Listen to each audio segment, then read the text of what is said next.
Bismillahirrahmanirrahim.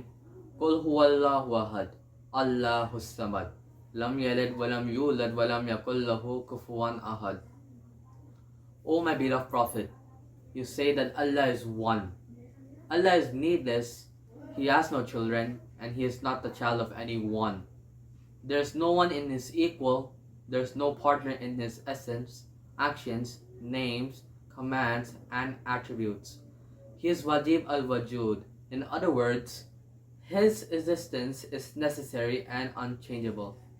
He has always been and always will be needless, not in the need of anyone, but everyone in the need of Him.